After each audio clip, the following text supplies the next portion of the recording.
Яг гэвэл өдөр болгон өглөө босоод те орох оронтой байгаадаа, ажиллах ажилтай байгаадаа, харах үр хөвгттэй байгаадаа, хажуудаа байгаа хандаа те энэ болгон талархах хэрэгтэй, талархаж амьдрах хэрэгтэй.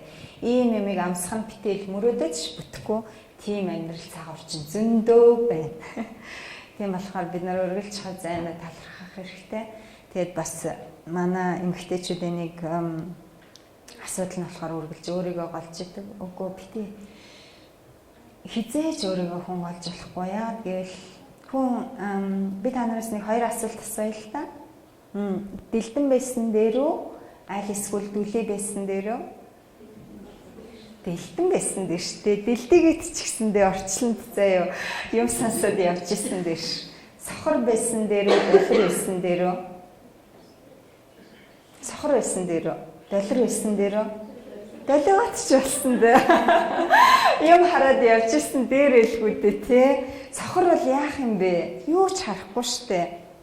Тэгэхээр бид нар эрүүл байгаа бие бэлтэртэй талархаад байгаа болгондоо сэтгэл хангалуун амьдрч сурах хэрэгтэй. Тэгээ би бас энийг хэрэгжүүлэх гэж өөртөө ч гэсэн айгүй бодсон. Гэтэ би өнөөдөр бол хамгийн аз жаргалтай эмэгтэй байж чаддаг, хамгийн амар тайван байж чаддаг. Яагаад гэх юм бол би байгаа бүх зүйлдээ талархаж амьдардаг. Надад байхгүй өдрөлөн байдаг. Хүн болгоны л асуудал угаасаа нөгөө л те зөндөө л асуудал биш те. Бид нар ингээл тоочих юм бол тоочоод баршгүй зөндөө асуудлууд байдаг. Энэ болгоо надад ч гэсэн байдаг. Гисэн ч гэсэндээ би те тэр хүмүүсийн хажууд би гэр оронтой те аваад өмсөх зэ таавч гтэл гуталтай те өмсөх хувцастай байна. Хинээс би хоолоо гуйж олж идэхгүй байна те.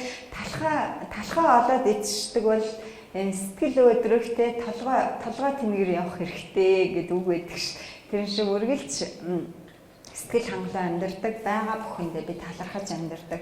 Тэгээ би ингээ боддیں۔ Заримдаа за одоо миний энэ хумс ингээ байхгүй бай гэж бодъё л та. Нэг хумс маань ингээд ямар нэгэн би юу боди хийж явахдаа тэмцээн бэлтжиж явах явцдаа би бас гараа гэмтээсэн байгаа тохоогоо. Тэгээд бас нөгөө төмөрн цохоод хумсаа ингээд байхгүй болгочдөг байхгүй юу. Тэгээ хумс харч амар өвддөг штэ тий. Ингээл нөгөө цус нь гараад улаан мах нь гараад тэгэхээр хумстай ингээд байгаадаа талархдаг.